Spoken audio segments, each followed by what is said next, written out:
In the northwest part of the UP is a four-county area known as the Copper Country. Copper mining began in the 1840s and reached its peak in the early 1900s. And then in the 1920s, it began its death spiral. Many of its mines closed, leaving behind many abandoned ghost towns. There was at least, I would say 24, at least 24, maybe 30 houses just in this central location, just from the foundations, you know. But you can see how the foundation was built, and every one is pretty much the same. They had dams and electricity. They had their own power plant and stuff. So all the houses had electricity way back then. It had fire hydrants and all of that stuff in the early 1900s there, you know, when the mines were going. So it was, I suppose, for its day, it was fairly modern. By the time you got to like 1906, you're right in the start of the most deadly period that we ever had up here in terms of mine accidents and so on. Houghton County is losing 1 man per week, over 50 men a year, to underground fatal accidents. Yeah, my grandfather started working in the mine when he was about 12 years old. And they worked long days and 6 days a week, 10, 12 hours a day, you know.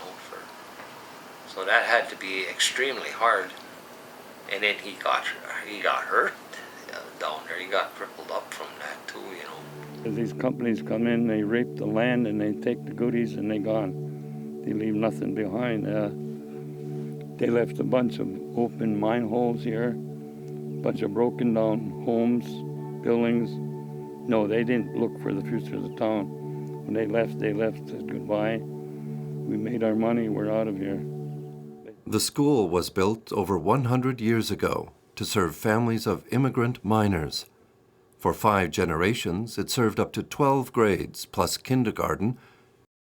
The teachers were so dedicated. We had 1 teacher for 4 grades, 1 teacher for 4 middle school grades, and 1 or 2 teachers for the high school. Oh, it's nice to look at these. Haven't seen these since I was a kid. Ronald, sorry. And there's Elvin Lindeman right above him. That's my dad.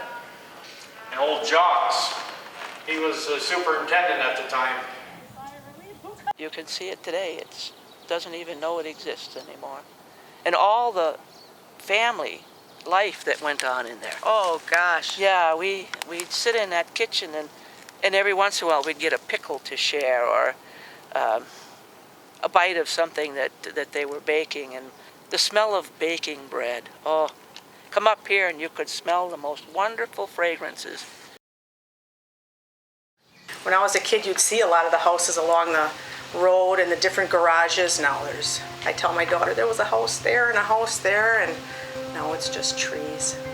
The woods are retaking it. The woods are retaking Winona. Yeah, closing in on it more and more houses are gone.